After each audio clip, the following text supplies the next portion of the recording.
Today I'm going to read you chapter 6 from my book, Serial Killer's Son. I always blamed the gift of the money for the horrendous abuse that I suffered. But really, the abuse started much earlier than that. My parents began starving me right after my record-breaking standardized test score in third grade, and that's the account that I give in chapter 6. This was the catalyst. This was the trigger for my father's psychopathic behavior. To put this in perspective, right after these events, all the neighbors again called the police and reported that I was being abused and starved. And then shortly after that, my grandparents came to claim me because everybody knew about my record-breaking test score. I literally had the highest standardized test score in the history of my elementary school. When my grandfather and grandmother came to claim me, my grandfather was murdered in front of me. Without further ado, let's get right into chapter 6 of Serial Killer's Son, titled Immurement.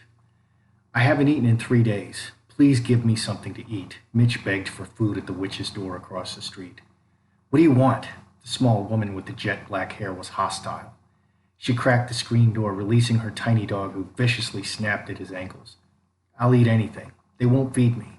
She angrily locked the door and returned holding something behind her back. Thank you, he gushed as she opened the door. Instead of food, she snarled, pointed a huge gun into his chest, and pulled the trigger. The gun went click, but didn't fire. What did I do? Just help me. Mitch backed up in shock, begging helplessly. Get out of here. If you ever come back into my yard, I'm going to kill you. She locked the door and returned with a large kitchen knife. Don't come back into my yard ever again. Mitch ran to our yard and hid under the back bumper of our car. He hugged his legs, rocked himself, and cried. Dark black circles surrounded his eyes. His cheeks were sunken into his face and his belly distended. I couldn't stand the smell of him now. He carried the stench of something rotting and constantly burping and farted. Constantly burped and farted from the gas filling his empty stomach. I wished he would just die already and put us out of his misery. Mitch stole silently across the yard and knocked on the door of the neighbors beside us. Please, what do you want? Mitch reached for the handle on the screen door, but she yanked it closed and locked it from the inside. Please give me something to eat. They won't feed me. She silently looked at him with pursed lips and narrowed eyes. Please, they're starving me. I need something to eat or I'm going to die. I'll take anything. Please, anything. Her face softened. My teeth are falling out, and I'm burping and farting constantly because my belly is full of air. I just need something to eat. He wiggled his front teeth with his fingers, and blood filled his mouth. I might be able to help you. Do you want my help? She looked at him with narrowed eyes, unmoving. Yes. Please just give me something to eat. My legs are weak.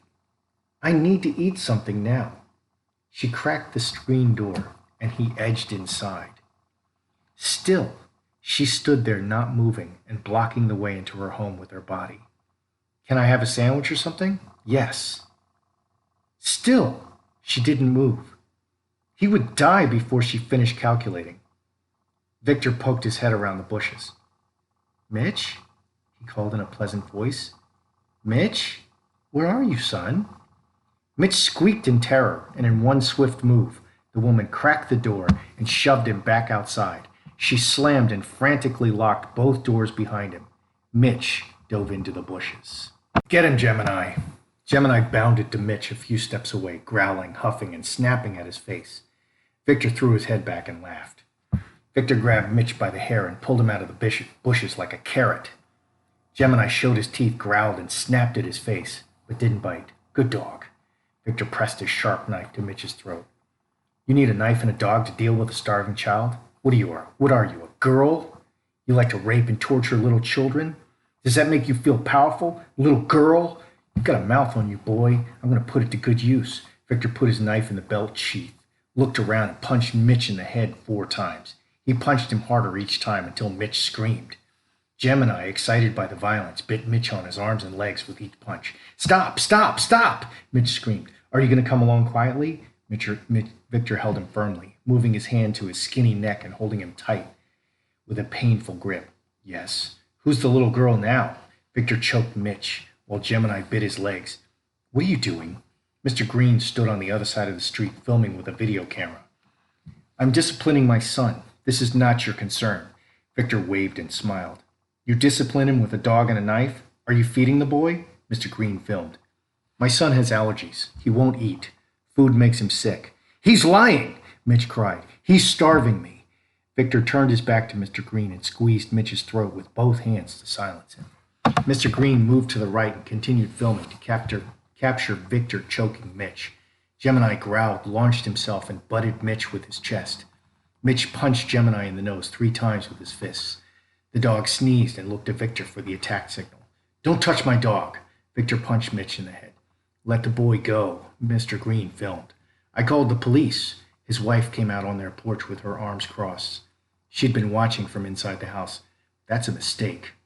You don't know what you're playing with. I strongly recommend that you mind your own business. Victor held Mitch firmly by the back of his neck so he couldn't escape. Come over here, son. We'll help you. No one has the right to treat you this way.